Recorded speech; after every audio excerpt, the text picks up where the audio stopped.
Hi guys, you're welcome to God Academy. In this lesson, I'll be taking you through equations of lines. In our vector algebra, I've taken you through triple products, dot products, scalar products. You've done so much, and we have equations of a line in this lesson. If this is the first time you are visiting this channel, kindly visit the older videos so that you understand the whole concept of vector algebra. Equations of a line. Assuming I have a line in space like this, right? This is my origin. I have this line moving in space.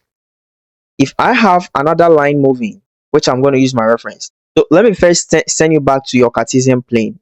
Way back in high school, you used to find the equations of a line as y is equal to mx plus c. You only need 1 point and you need what? Your gradient. Is that not it?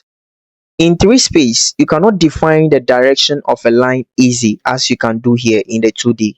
In the 3D, you need a vector to determine the direction of a particular vector. Okay, so now to find the equation of this line, I can trace 2 points from the origin.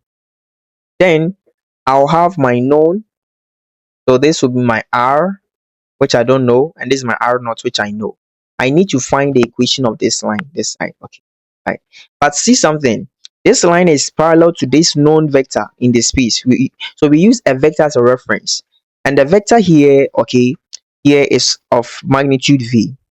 But any two parallel vectors is simply a scalar multiple of the other. So we introduce what? A TV, as simple as that.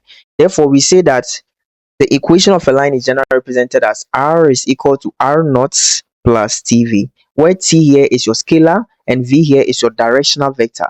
Okay, now r is any arbitrary point on our line, so I'll have x, y, and z, and this should be equal to x naught, which I know, y naught, which I know, z naught, which I know, plus my t, which is a scalar, then v is the directional vector, so a, b, then c, as simple as that. Now, this is the vector equation of a line, a vector equation of a line. Take note. So to find the scalar equation, you realize that here I can say that my x is equal to x naught plus at, my y is equal to y naught plus at plus bt, sorry. Then my z is equal to my z naught plus ct. This is what we call the parametric equations of a line. Parametric equations. So the first I showed you here is what we call the vector equation. Then these are parametric.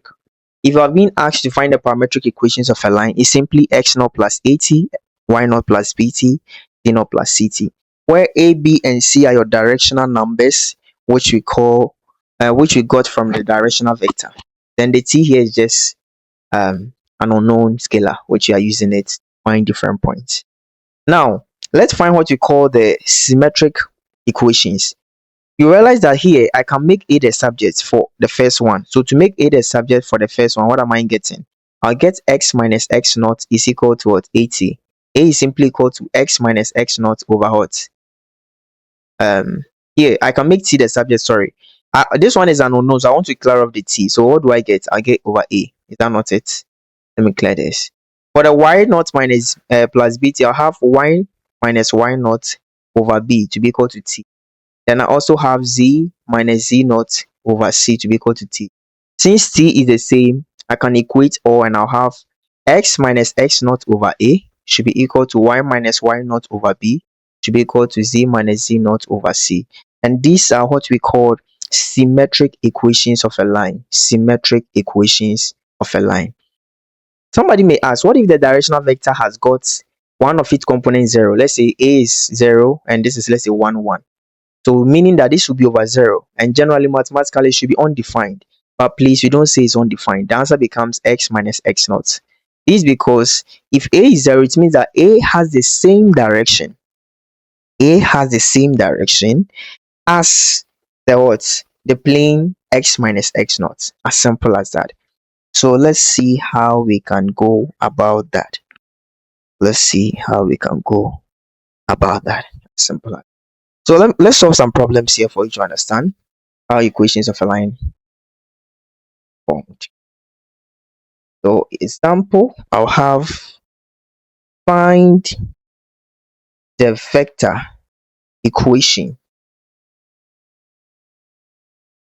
parametric equation, and symmetric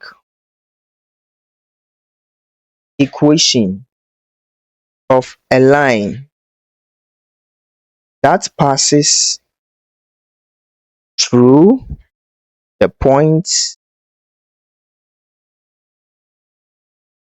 5, 1, 3 and is parallel to the vector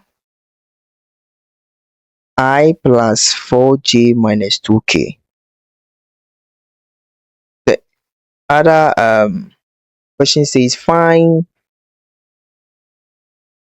other two parts, other 2 points on the line. As simple as that. So let's solve this problem. Find the equation, vector equation, parametric equation, and symmetric equation of a line that passes through the point 5, 1, 3 and is parallel to the vector I plus 4j minus 2k. How do we solve this problem? How do we solve this problem? So first of all, it says it passes through the point this. So this is our point in space, which I have 5, 1, 3.